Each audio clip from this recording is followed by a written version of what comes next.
Hi, I'm James, or Flaaphy, and The Legend of Zelda The Wind Waker is my favorite game of all time. I know that sounds ridiculous, even I wouldn't consider it to be the best Zelda game, but regardless, there's just something about Wind Waker that has always felt special to me. My goal today isn't to convince you that this is a perfect game, or even that you need to play it. This very special episode of Does It Hold Up is purely about sharing something that I love with all of you, explaining why I like it so much, and establishing what exactly a great game is to the person who's writing all these reviews, which you may come to watch and enjoy. For those new around here, I'm going to give you an in-depth summary of the game's story while sharing some of my opinions and hot takes throughout. Then I'll give my personal score of the game and discuss whether or not I believe it holds up in today's gaming market. It's been a long time coming, and without any further ado, we need to talk about The Legend of Zelda The Wind Waker, and the story goes something like this. The game opens with the story of a forgotten land called Hyrule. This land was once taken over by an evil king who had dreams of ruling the world. When the people of Hyrule felt that all hope was lost, a young boy, despite all odds, would stand against and defeat the evil king. The demon was sealed away, and the young courageous boy was praised as the hero of time. Many years later, the demon broke the seal and returned to wreak havoc on Hyrule once again. The people waited and waited for the hero of time to return, but he never came. They were forced to take drastic measures. What those measures were, we don't know. This is the first thing I appreciate about Wind Waker. The story being told in the intro of the game is about Ocarina of Time, which we've conveniently already covered on this channel, so if you need a refresher on that game, please feel free to check out that video. It's not necessary for understanding Wind Waker, but it does make this intro a little cooler. You might be wondering why Link wasn't able to defeat Ganondorf when he returned. Where did he go? Did he die? What happened? Good questions. The Zelda timeline was mostly an afterthought from Nintendo, and it can be a little tricky to follow, but here's my attempt to simplify it. At the end of Ocarina of Time, Ganondorf is sealed away in the Sacred Realm, and Zelda returns you to the past so that you can live out the rest of your life from the moment you left.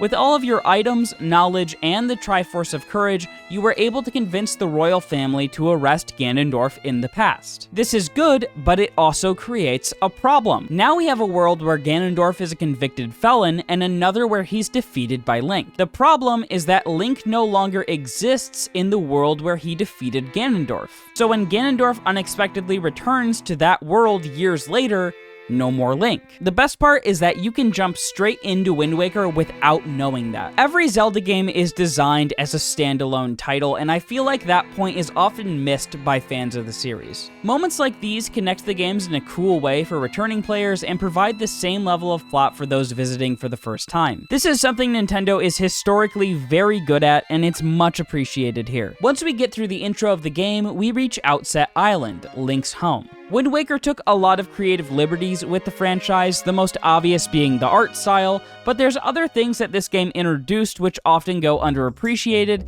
and it's all summed up by the iconic "Oi!" This is both the first voice line to be featured in a mainline Zelda game, and the only time that Link has had a sibling. You might notice that Link isn't wearing his typical uniform, but he will be soon, and that's because today is Link's birthday.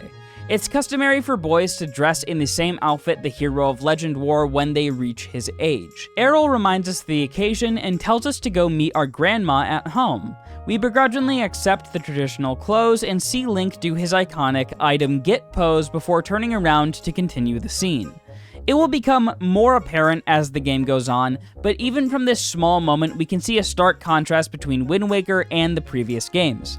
This new design for characters allows them to be more emotionally expressive, which is especially important for Link because he doesn't talk. We don't get to see Link's thoughts through text or voice lines, so the next best thing is seeing it through expression.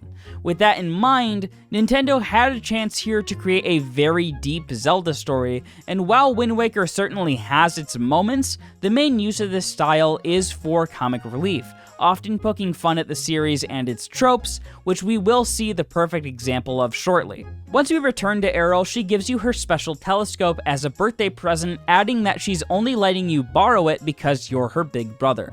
It's really cute. Looking through the telescope, we see a Rito postman panicking from the sight of a giant bird carrying someone. That is Tetra, leader of the pirates, and those are the pirates. The bird drops her into the forest below once it gets hit by a cannonball. Before we rescue Tetra, we need a weapon. We take a quick lesson from our local swordsman Orca, borrow a sword, and continue to the forest. After beating a few moblins, we finally rescue Tetra, just as her pirate crew arrives. Exiting the cave, Errol will run to us from across the bridge, getting swept up by the giant bird. Link tries to chase after the bird in a fit of rage, only to be saved from falling off the mountainside by Tetra. We ask to join our crew to try and save Errol, but Tetra doesn't want us to come. That is until the Rito postman Quill chastises her into helping you. Tetra agrees to let you tag along, but only if you can find a shield. Luckily for us, there was one mounted on the wall in our house. When we go up the ladder to grab it, we find that it's gone. Heading back down, the music will cut out and our grandma will solemnly present the shield to us. The music changes to a slow, somber tune as the reality of Errol's kidnapping sets in. We say goodbye to the people of Outset and give a very heartfelt and special wave to Link's grandma. Link doesn't typically have family in Zelda games. The only examples outside of Wind Waker are his uncle in A Link to the Past and his grandpa Smith in the Minish Cap. Because of this added element of family, this version of Link feels different from the ones we've seen before. He leaves his hometown not with the goal of saving the world, but of saving his sister, and by doing so, he also makes the sacrifice of abandoning his family and friends. There's hesitation and emotion in Link's decision, and that's something we don't often get. It's a rare moment where the Zelda franchise can feel relatable in a way. As we're waving goodbye to Grandma, Tetra interrupts. How much longer is this going to go on, do you think? Do you have an estimate? The pirates all treat Link like a younger sibling, and Tetra embodies that snarkiness perfectly. She sends you below deck so that Nico can look after you. Nico will challenge you to a game which will reward you with the spoils bag, allowing you to carry item drops from enemies. As we exit back onto the ship, Tetra asks you to climb up to the crow's nest. We've made it to the Forsaken Fortress where the giant bird is nesting. Unfortunately, the fortress is heavily guarded and the ship can't get in. But Tetra has an idea.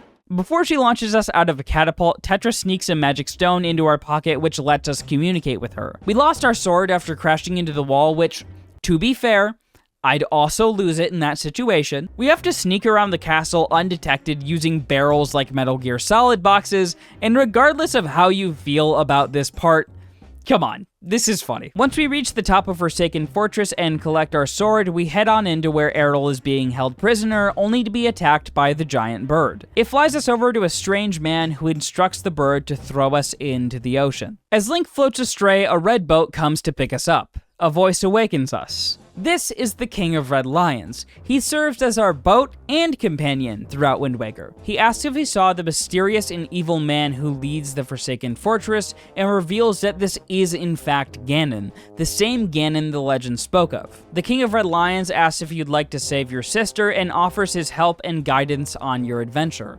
One small problem: he's a boat without a sail. Windfall Island is Wind Waker's central hub. All of the characters here are designed in unique ways. They all play a role either in the main story or side quests. They all have simple routines which can be followed. Some of them even have character development from events that happen in the story. It's put together very well. This little guy named Zanari wishes to open a small shop, but as of right now, he has nothing but an heirloom from a ship to sell. If we give him 80 rupees, he'll sell us the sail. I could spend hours talking about Windfall and all of its inhabitants, but they aren't particularly important to the main story, with the exception of one character, Tingle. Tingle is being held prisoner on Windfall, but if you free him from his cell, he'll give you the Tingle Tuner, which allows you to connect a Game Boy Advance to your console and obtain items and buffs through a special shop at any time. Tingle will be important much later in our story, but for now, if we head back to the King of Red Lions, he'll instruct us to head on over to Dragon Roost Island, home of the Rito. Upon arriving, the King of Red Lions gives us the Wind Waker, a magical instrument which allows you to borrow the power of the gods. As we get onto the island, we'll eventually meet Quill, the same Rito which pressured Tetra into letting us go along with her. He explains that he informed the other Rito of Link's situation, and offers to have Link meet the chieftain as he's sure they'll help him get Arrow back. The chieftain explains that the dragon sitting atop Dragon Roost, Valu, has become violent and unpredictable. This is a problem for the Rito because Valu is the spirit of the sky, and is solely responsible for giving the Rito the ability to grow their wings once they reach adulthood by giving them one of his scales. The chieftain then apologizes and says that he can't help you until they figure out what's going on with Valu. However, he does ask Link to talk to his son Kamali. Kamali is old enough to receive his wings, but in light of recent events, the chieftain is worried that Kamali has given up on getting them. He asks Link if he could try to share his courage with the young Rito and tells you to go meet Medli to get the item she's holding onto for Kamali. Quill also gives you the delivery bag, which lets you carry around letters like the Rito postman. Finding Medli, she introduces herself and hands over the letter from the chieftain for you to give to Kamali. Medli also asks you to meet her at the entrance to Dragon Roost Cavern later, explaining that she needs a favor and will tell you more once you meet her there. Giving the letter to Kamali, he reads it over and explains that he really doesn't feel up to seeing Valu, but says that if you can get past all of the obstacles blocking him, then he'll do anything you ask of him. If you talk to him afterwards, he'll tell you about the strange pearl he's holding. It's called Din's Pearl, and it once belonged to Kamali's grandmother, who was formerly Valu's attendant. When we head on over to the entrance of Dragon Roost Cavern to meet Medli, she tells us more about Kamali's grandmother, explaining that she taught Medli to be Valu's next attendant, adding that she was such a great woman that Medli is not yet worthy of being mentioned in the same breath as her. Medli asks you to help her reach the small shrine near the peak of Dragon Roost by getting her up on this ledge. We wait for the wind to blow in the right direction and throw her up there. When she gets up there, she explains that her true intentions are to speak with Valu and attempt to calm him down. She asks you to look after Kamali if anything happens to her and gives you an empty bottle as thanks for helping her. Using the empty bottle, we can fill it with some of this water, which we use to water a bomb flower plant, explode the rock plugging the spring, and swim across to the entrance of Dragon Roost Cavern. A common complaint amongst hardcore Zelda fans with Wind Waker is that its dungeon design is too straightforward and easy. This might be unexpected coming from the guy who's making the video about why he loves Wind Waker so much, but I actually understand and agree with that take. The thing is, I don't think that a dungeon needs to be difficult or complex in order to be enjoyable, and I'm not really sure where that sentiment comes from. Dragon Roost Cavern is a very well-designed area both as a first dungeon and thematically. You really get this sense of the area being inside of an active volcano, and I love how it combines the deep dark corners with the lava-filled rooms and outdoor areas. Once you get over halfway through the dungeon, you'll find Medli, who's been kidnapped by a couple of bokoblins and a moblin. Once we rescue her, we learn that a creature has been tormenting Valu's tail, which is dangling down into the room below him. This is why he's been so angry lately. Medli gives you the grappling hook and shows you how to use it. I love this item, it's a lot of fun to use, and it opens up the rest of the dungeon in a very cool way simply by allowing you access to areas which were previously just out of reach. One of my favorite interactions of this dungeon is the drawbridge which you have to cut down to reach the level below. It's such a simple but clever idea, and it's used as a way to show the player that they can maybe use this interaction in future areas. At the end of the dungeon, we see Gohma return from Ocarina of Time as the first boss in Wind Waker. It's a very simple fight. You have to use the grappling hook to pull on Valu's tail, dropping a boulder down onto Gohma until you eventually break his bone armor and can hit him with your sword. Once we defeat Gohma, Valu finally calms down, and the people of Dragon Roost can live peacefully once again. As we take the warp out, we're met by Medli and Kamali.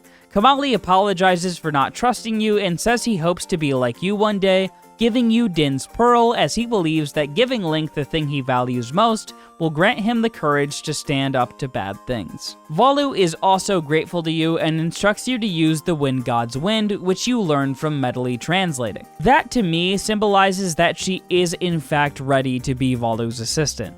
We aren't exactly sure what he meant by use the Wind God's Wind, but Medli thinks it might have something to do with the Wind Shrine located near the island. The Wind Shrine has a slate inscribed with symbols that match the ones we saw in the Wind Waker menu earlier. If we pull out our Wind Waker near the stone, you'll be prompted to learn the Wind's Requiem. As we learn the song, we meet Zephos, the god of winds. He tells you that the song you just learned gives you control over the wind.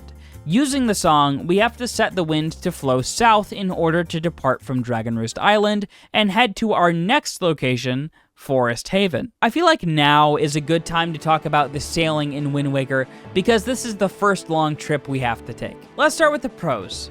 The song that plays while you're sailing is one of my favorite amongst any Nintendo game. It feels heroic, like you're on a journey in search of something greater. Traveling this way really gives you a sense of how large the map is. Most of it is just water, which, yes, is kind of disappointing, but there's enough islands, side quests, and minigames to fill the space between major areas where it doesn't ever feel like you're in the middle of nowhere. I often found myself sitting back and thinking about my experience with the game while traveling. I feel like modern gaming has transitioned over to a period where downtime in a game is viewed as a bad thing, and to be honest, you might have the previous entry to 3D Zelda to blame for that, but I think it's important to have moments in a game where you get to reflect on your experience and anticipate what's to come. You should get lost in a game's design. That's why this aesthetic works so well for Wind Waker. I love the way the waves look and the effects from both the wind blowing past you and the King of Red Lions cutting through the water. It's all done very well. There's beauty in the simplicity of these moments. Unfortunately, traveling by sea does have its downsides. While it's true that you'll never really be in the middle of nowhere, it does take a long time to get somewhere. Yes, I know I just talked about getting lost in the game's details while you travel, but the King of Red Lions is simply too slow. He's so slow, in fact, that one of Wind Waker HD's only changes to the original game was adding an upgrade to the sail in order to make him faster. Having to change the wind's direction in order to move at full speed is also a bit of a nuisance, though it's not required as frequently as most reviewers would have you believe. Disliking or feeling indifferent towards Wind Waker sailing is understandable, and given that it's such a large part of the game, I think this is where the majority of people begin to lower their opinion on it. I've always liked zoning out and taking in the world around me, so really this way of moving throughout the world is perfect for me. Now that we're through with our discussion on sailing, we can talk about Forest Haven. The King of Red Lions tells us that inside of the tree-shaped island, you'll find none other than the Great Deku Tree. There is no solid evidence to support this, but it's largely believed that this Deku Tree we see in Wind Waker is the sprout from Ocarina of Time. When we approach the Deku Tree, we see that he's been overrun by Choo-Choos.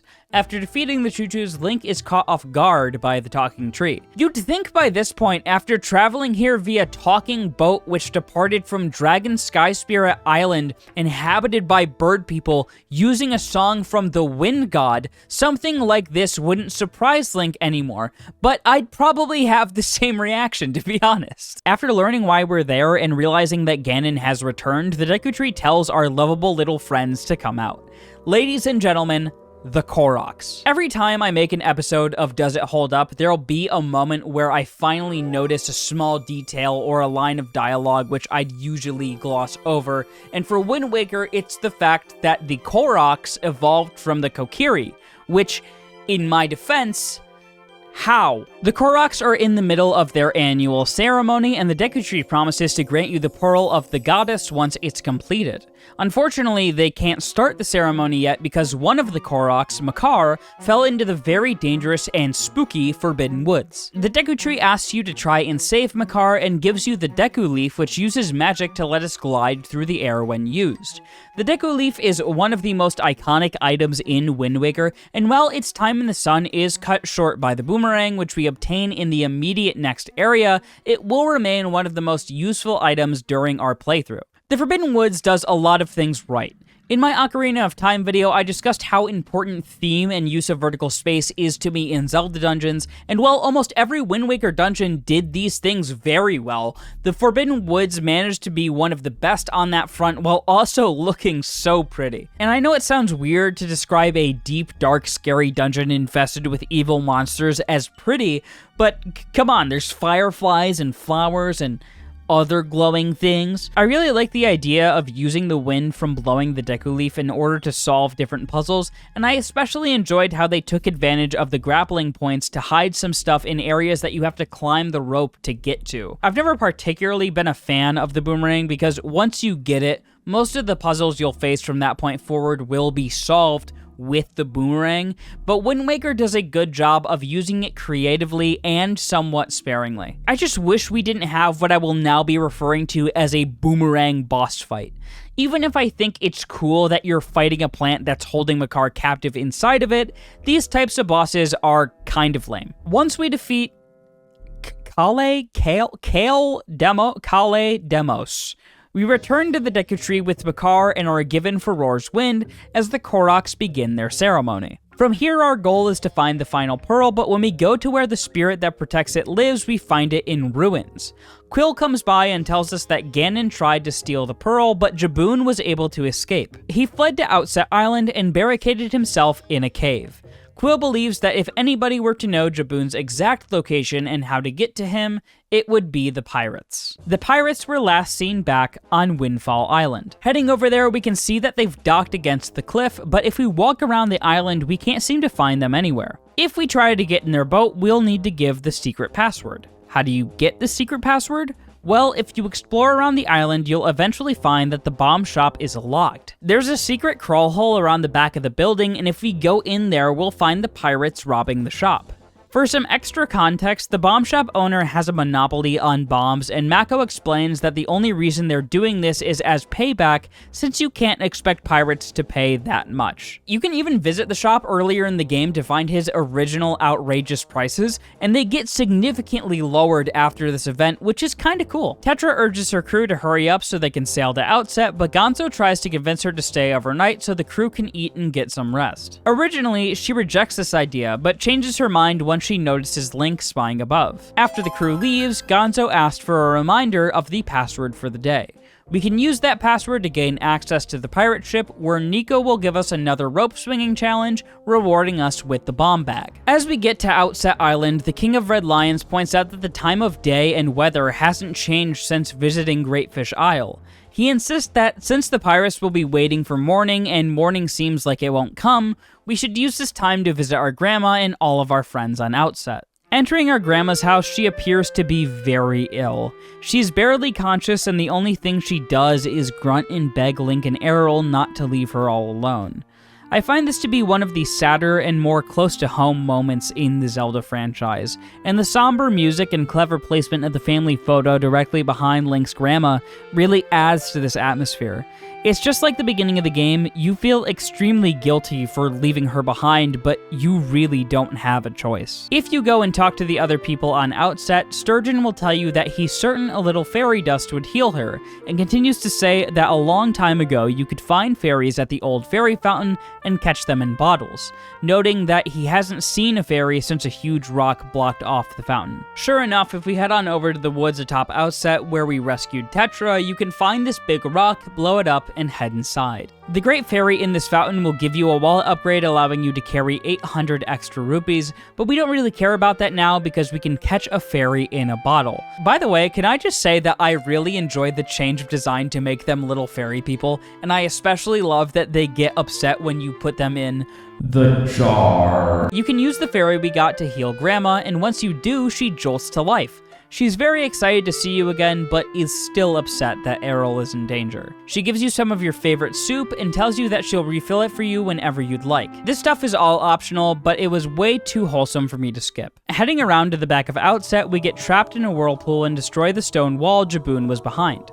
The King of Red Lions briefly speaks with Jaboon and notes that he senses great promise in the courage you possess. After this exchange, we are given our third and final pearl, which we use to place in 3 different statues, raising our next dungeon from the sea. Whether or not Tower of the Gods is the best designed dungeon in Wind Waker is debatable, but within the scope of the entire game, I'd say it's nearly perfect. This is the only dungeon where the King of Red Lions is present, although I wish he was used for more than just moving around the first floor. The puzzles throughout this dungeon use some really interesting ideas, and I feel like they're challenging enough where someone who hasn't played the game multiple times could actually struggle here. The introduction to the command melody is by far my favorite part of this dungeon. The song lets you take control of a few things throughout the game, but we use it here to play as these statues. This dungeon does a good job of gradually pushing the player into progressively harder fights so that the transition to the later half of the game doesn't feel as dramatic,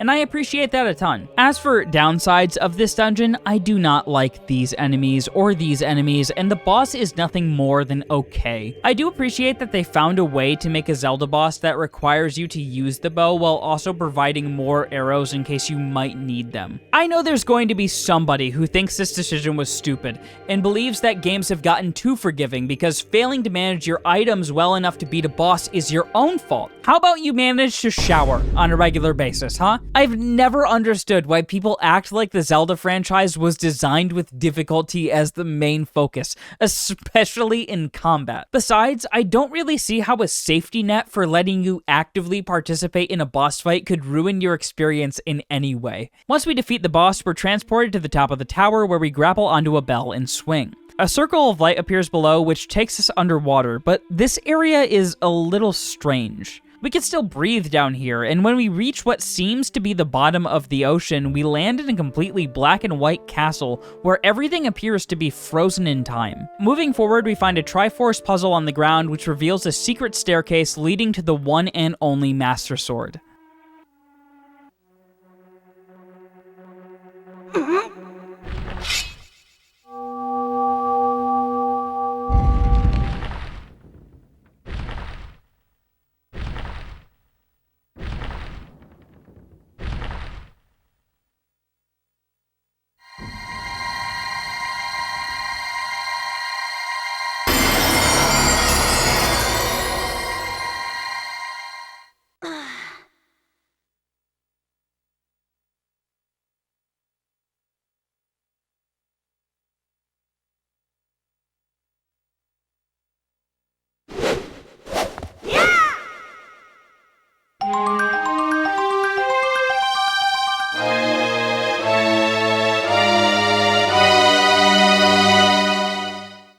Colors fill the castle, and the enemies frozen in time have returned to life. As a fun little detail which can go unnoticed, the sages from Ocarina of Time make an appearance in the stained glass of this room. Getting the Master Sword makes Link noticeably stronger in this game, as it probably should. It's the Blade of Evil's Bane, after all. Once we beat all of the enemies, we can head back to the King of Red Lions, who instructs us to save our sister from the Forsaken Fortress. If you take a direct path from Tower of the Gods to Forsaken Fortress, you'll run into Cyclos, the brother of the wind god Zephos. Hitting him 3 times with your bow and arrow will prompt him to teach you the Ballad of Gales, which allows you to warp across the map to different set points. I do believe that it's possible to avoid him during this part, however, the Ballad of Gales is required for beating the game, so you'll have to obtain it eventually. Our second visit to Forsaken Fortress is naturally a lot easier due to us having a sword this time, and since we're somewhat familiar with the layout, getting to the room where they're keeping Errol is a walk in the park. They did what they could to make returning here as interesting as possible. You have to fight Phantom Ganon by playing electricity tennis, you unlock the Skull Hammer, and use it to get through certain parts. My only issue with this area is that I feel like it was too short. I think it would have been really cool if they cut Forsaken Fortress in half and forced you to go one way on your first visit, blocked off that path when you return the second time, and forced you to go through a much harder, different path that's only accessible with the Skull Hammer. Once we make it through the fortress, we find Errol and the other girls. Link tries to open the door, but it won't budge. Suddenly, Tetra and the pirates appear behind you and help to rescue everyone. They promise to return them all home, although she is going to charge a ransom for the other 2 girls. She's a pirate, after all, but she's doing you a solid with Errol, so yeah. Tetra reminds us that we have unfinished business to attend to, drags off Errol for her safety, promises to return, and heads out. Now it's time to take down the beast that started this all. This big-ass bird. The fight with Helmarock King is actually one of the more interesting ones throughout this game. You have this tower climbing sequence you have to get through as the water rises below, he has a few different attacks, which is rare in a Zelda boss, and you have to patiently wait for him to peck at the ground and get his beak stuck in order to attack him. Really, this is one of the better bosses in these earlier 3D Zelda games. He was important to the story, his fight is a little more dynamic than usual, he has a cool sequence leading up to him. I'm not saying it's perfect, I'm sure there's parts of it that could have been done differently, but this is a damn good display for a boss of an area that doesn't necessarily feel like a dungeon. Once we beat Big Bird, we head on up to Ganondorf. He tells us the Master Sword is not just the blade of evil's bane, but was also the key that managed to keep the seal intact that was holding back his power. We've made Ganondorf stronger by trying to stop him. We are powerless against him now, but as he tries to kill us, Tetra comes to try and save Link.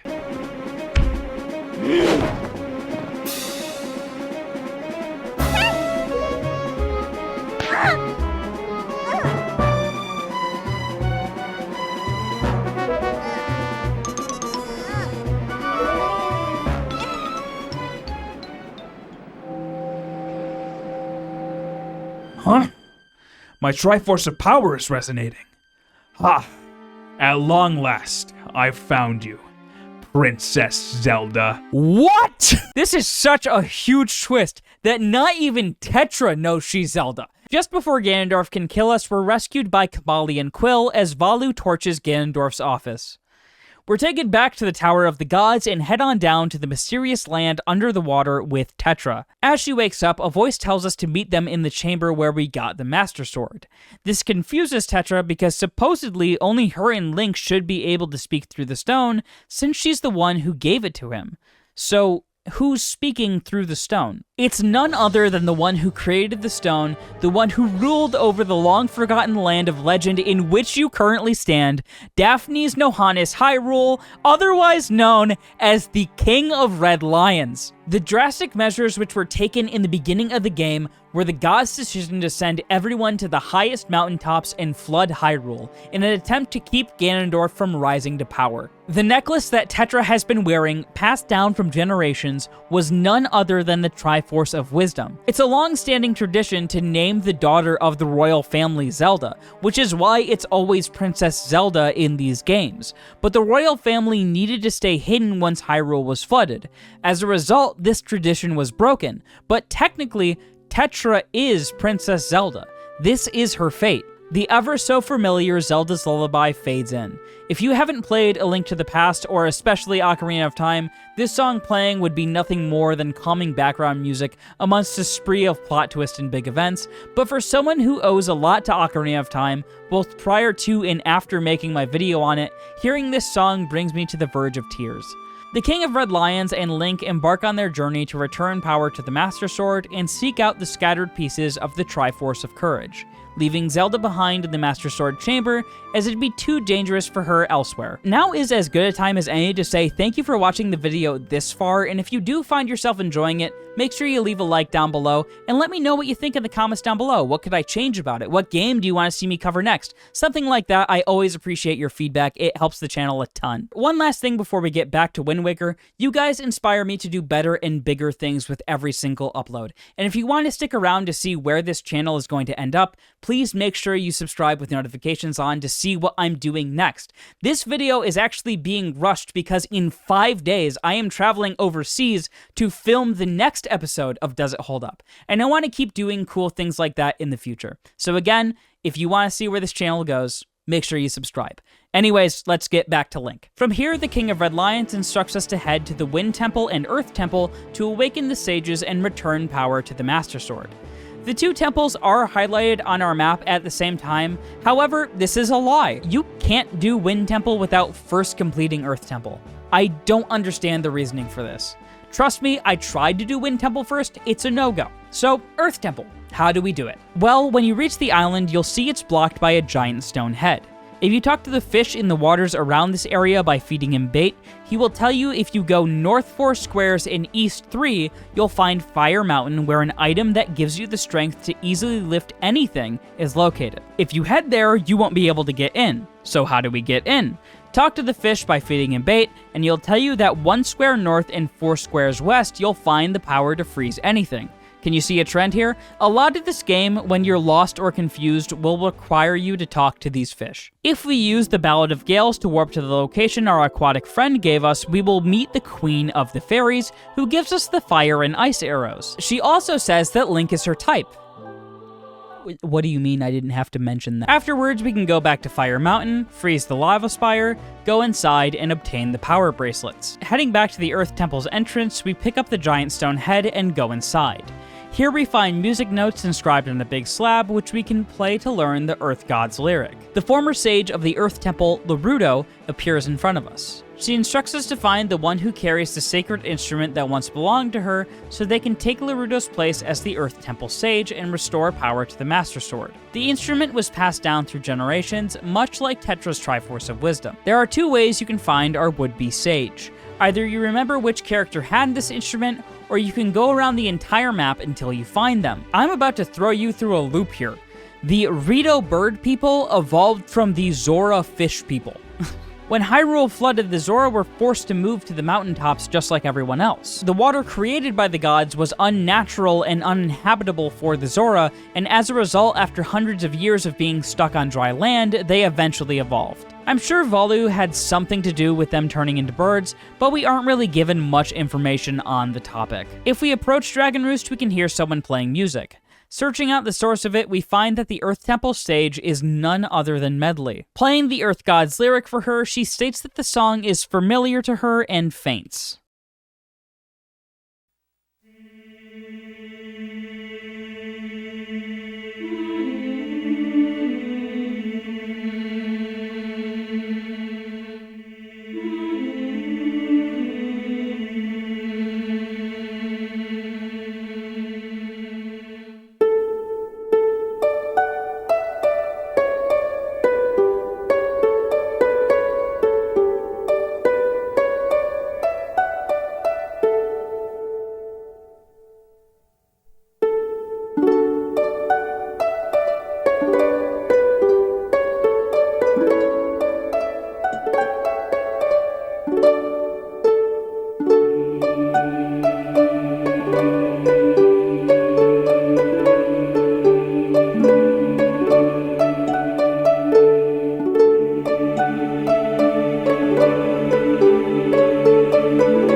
She sees a vision of Larudo, who teaches her the song. This song is featured in the intro music for Wind Waker, which gives it a cooler connection to the game as a whole.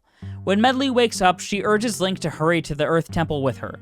They stare at Kamali as he flies overhead. Medli asks to leave before he's able to notice, and remarks that she wishes Kamali only remembers her as a simple attendant. Medli now joins us on the King of Red Lions, which is a much appreciated touch for this part of the game, although it's pretty short-lived. It's just nice to have some company. Returning to the Earth Temple's entrance, we can destroy the slab and head inside with Medli. Earth Temple is a good and interesting dungeon in many ways. You have to use Medli for a lot of puzzles throughout the temple, which is reminiscent of her annoying ancestor, only this is a million times better. I would also like to point out that the Rito evolved from Rudo.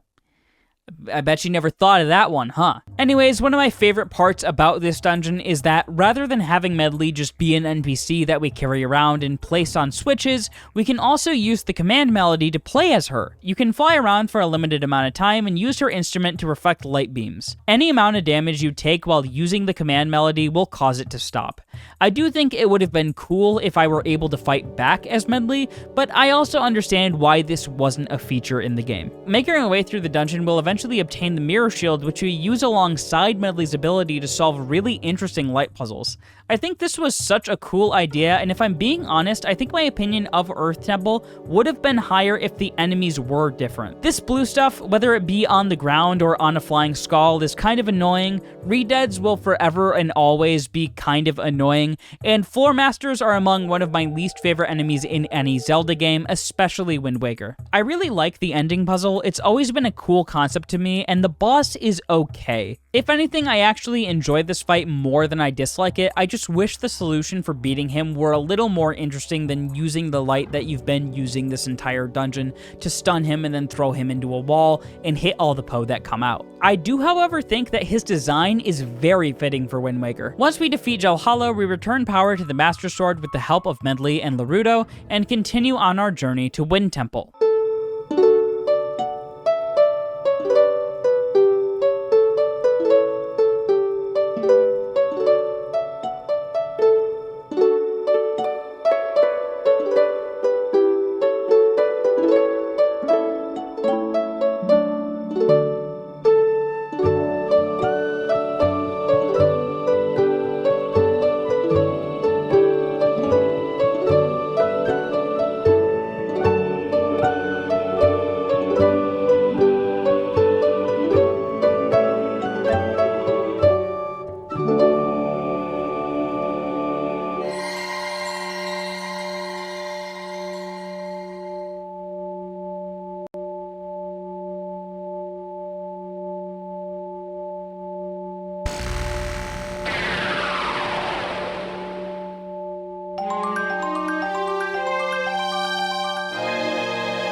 Much like Earth Temple, we need an item in order to reach the entrance of Wind Temple.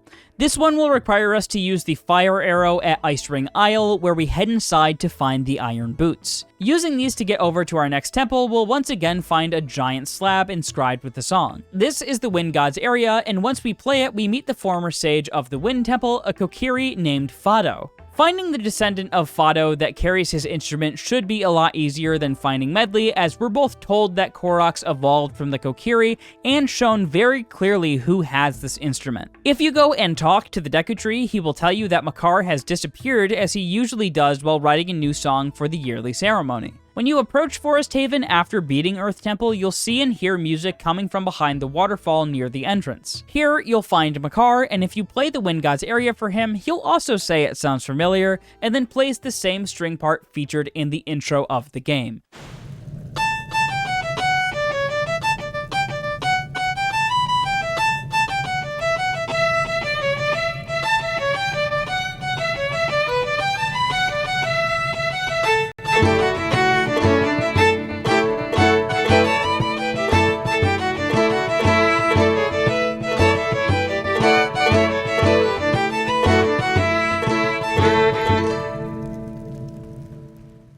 Once again, fantastic design in the soundtrack. As we're heading to Wind Temple with Makar, he sits on the head of the King of Red Lions, which is just one of the cutest things he could have possibly done. There is no reason for him not to be in the boat with us. He's so tiny, but I like this infinitely more, even if he is a little difficult to see. Wind Temple has a reputation for being the worst dungeon in this game, excluding Forsaken Fortress, and while I do agree with that sentiment, I don't think it's as bad as it's usually painted to be. Makar is about as useful as Medli, but instead of reflecting the light and controlling where it goes, he just walks up to holes in the ground and plants trees. They definitely did a good job designing this temple around the concept of wind, but I actually feel like the Forbidden Woods did it better. We do get one of my favorite items, the hookshot, in this dungeon, and we also see one of the most creative uses of the item here. Usually, Link pulls himself to whatever he's grappling, but if we're wearing the iron boots to make him heavier, he'll instead pull down the object he's grappling to. That's a super cool interaction, I love that. There's a number of things that I found relatively annoying about Wind Temple. There's a fair share of floor masters, which again I really don't like, and some areas, mainly the final puzzle, are very annoying because they require you to walk a good distance with the iron boots on. I do feel like Wind Temple is saved by some of its more interesting or fun puzzles, as well as the very good boss fight at the end. Again, I don't particularly love this temple. I could do without it, wouldn't really miss it if it was gone, but also don't mind going back here. I do really like the boss, and that's about all I can say for Wind Temple.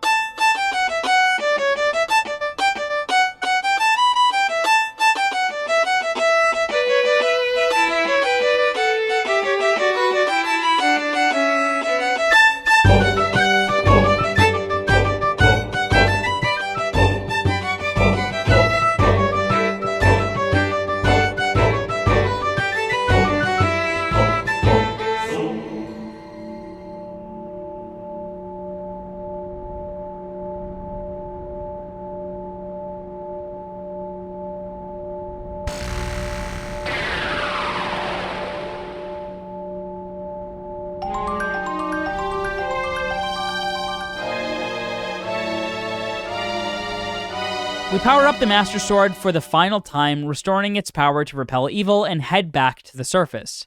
Here, we see a fish telling the King of Red Lions that Forsaken Fortress has been empty since we rescued Errol, and Ganondorf is nowhere to be found. We need to gather the missing pieces of the Triforce and fast. Once it's revealed that Tetra is Princess Zelda, we get a letter in the mail from Tingle containing a map of where to find all 8 Triforce charts. Collecting them can be a little bit of a hassle, but unfortunately, this isn't where our lengthy journey with the Triforce charts ends. After getting these charts, you have to bring them to Tingle to decipher them for 398 rupees each. Once you do this, you can then head to the location shown on the Triforce charts and get the 8 pieces of the Triforce of Courage out from under the sea. I've expressed my distaste for fetch quests in the past, and this is no exception. Granted, there are some parts which make it more interesting, such as the mini-dungeons like Savage Labyrinth and the Cabana, but this section definitely could have been slimmed down. I'd say it's unquestionably my least favorite part of Wind Waker. After we've gathered all 8 pieces, we head back to the Tower of Gods and present the completed Triforce of Courage to open the path to Hyrule once again. As we do this, the Triforce binds itself to Link as a symbol that he has become a true hero, the hero of winds. A lot of people write this off because, yeah, of course Link is a true hero, he is in every game, but you have to understand how significant this is here. Wind Waker's Link isn't chosen by destiny like the others. He isn't told that the fate of the world is on his shoulders. He isn't even told that he has to defeat Ganon until much later in the story. Our adventure to become the hero of winds and save the world all hinges on a handful of courageous choices. The choice Link made to try and save Tetra, the choice to go after and save Errol, and the choice to push through despite all odds. When you really break it down, this stupid cartoony version of Link is maybe the truest hero of them all. Returning to the Master Sword Chamber, Ganondorf uses his magic to kidnap Zelda and ambushes us with 2 mighty Dark Nuts. Defeating them, we make our way to Hyrule, using the power of the Master Sword to cut down the magic barrier that once sealed this land off from the rest of the world. There's a few enemies in our path, but eventually we'll reach Ganon's Tower. This section is very reminiscent of the trials from Ocarina of Time, only they're done a little bit better here. Every room is based on the dungeons we've previously beat, and once you reach the end of the room, you'll have to replay the boss fight from the respective area, but this time in black and white. Defeating all the trials, we can head on to the rest of Ganon's Tower.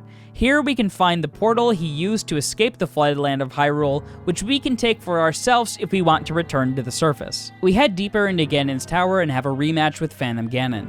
Multiple rematches, actually. Every time you defeat Phantom Ganon, his sword will drop to the floor and fall so that the hilt points you in the correct direction. Eventually, you'll reach a room containing the light arrows, which we use to defeat Phantom Ganon one last time. Heading into Ganondorf's chambers, we start our final confrontation. Ganondorf reads Zelda's dreams, seeing nothing but open seas as far as the eye can see.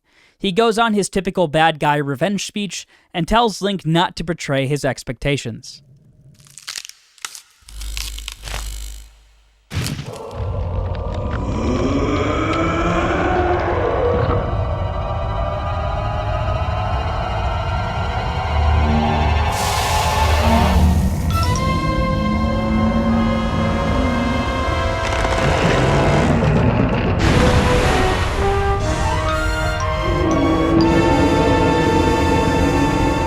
We have to fight 3 different puppets by shooting the blue orb with light arrows. One of the puppets resembles a bear, or alternatively Ganon's true form, a spider, and according to the Zelda wiki, a worm, though I've always felt that this was more of a koi fish. Defeating the puppets, we climb the tower in a very lengthy suspense-building segment and finally stand against Ganondorf. My country lay within a vast desert. When the sun rose into the sky, a burning wind punished my lands, searing the world. And when the moon climbed into the dark of night, a frigid gale pierced our homes. No matter when it came, the wind carried the same thing: death. But the winds that blew across the green fields of Hyrule brought something other than suffering and ruin. I coveted that wind, I suppose. It can only be called fate. That here I would again gather the 3 with the crests. That I should lay my hand on that which grants the wishes of the beholder. That when power, wisdom, and courage come together, the gods would have no choice but to come down. The power of the gods. The Triforce. He who touches it will have whatever he desires granted. Already, the crest of wisdom is mine. All that remains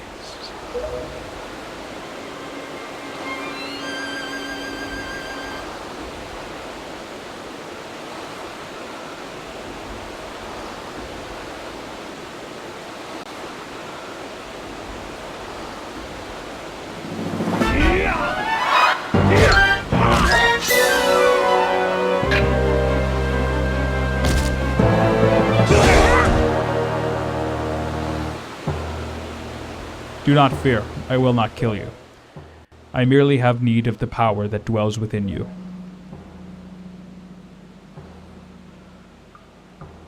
Now, let us put an end to that which binds us together.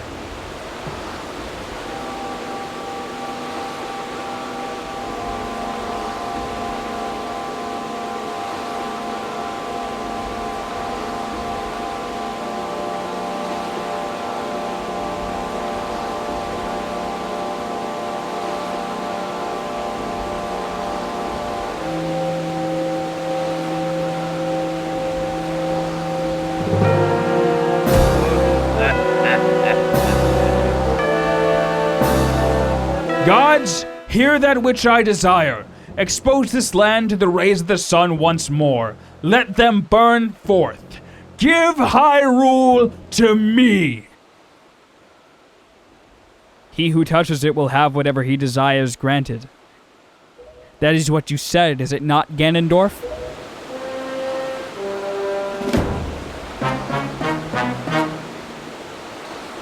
Gods of the Triforce, hear that which I desire. Hope. I desire hope for these children. Give them a future. Watch away this ancient land of Hyrule. Let a ray of hope shine on the future of the world.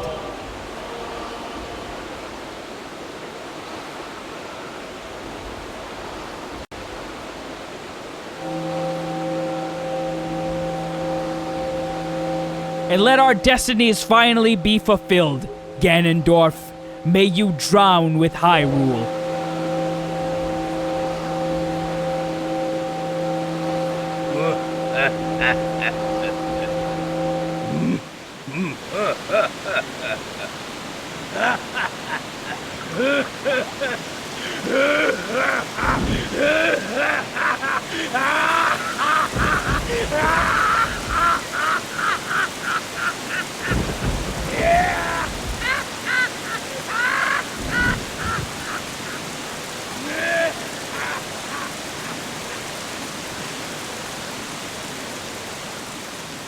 This is foolishness. A future? For you? What are you laughing at, Ganondorf? You're insane. Link, I'm sorry. I overslept. I think it's time for us to say goodbye to this place. We must return to the world above, back to our ocean. Very well then. Allow me to show you your future. Yes. Allow me to show you just what hope you have.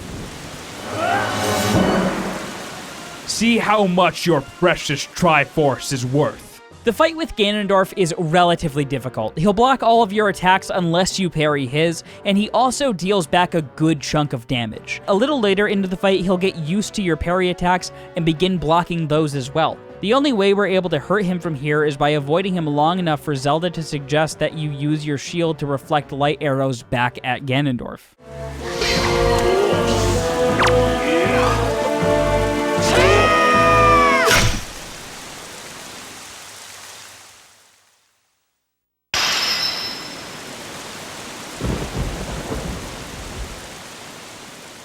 Yeah, you didn't expect the cartoon game to end so brutally, did you? The King of Red Lions comes to us and says goodbye, apologizing for the world our ancestors have left behind.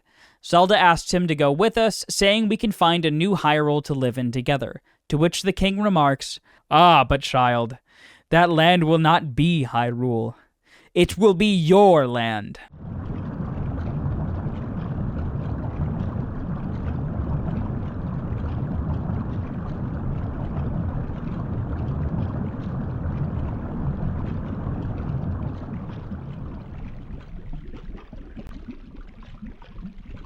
I have scattered the seeds of the future. Link and Tetra wake up in the middle of the ocean and are found by Kamali, the pirates, Errol, Medley, and Makar. The credits roll, showing us little bubbles of all of the characters we met throughout our journey, playing the intro music, which now holds much more weight before fading into our final scene, the journey to find our new land.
Wind Waker is a story that's very much about the future. The music from our grandma's house is meant to make us feel like we're at home, and despite how much we wish to stay there with her, we can't. Our adventure to Dragonroost is almost entirely centered around the chieftain's concern for his son and the future of the Rito if they couldn't calm Valu and get their wings. Once completing their yearly ceremony, the Koroks spread seeds in hopes that one day new land will grow. This message of the future is also why the king tells Zelda that the new land they find will no longer be Hyrule, but will instead be her land. You could even argue that being able to change the direction of the winds is a metaphor for changing the direction of your life, but there's one thing that really supports the For the Future message. I've come to you on a different day wearing a different outfit just to ruin the continuity of this video. Zelda's head director and dungeon designer Eiji Aonuma was directly responsible for Ocarina of Time, Majora's Mask, and Wind Waker. After Wind Waker, he had expressed that the experience of working on the game had exhausted him and was promoted to a more supervisor sort of role on Zelda from that point forward.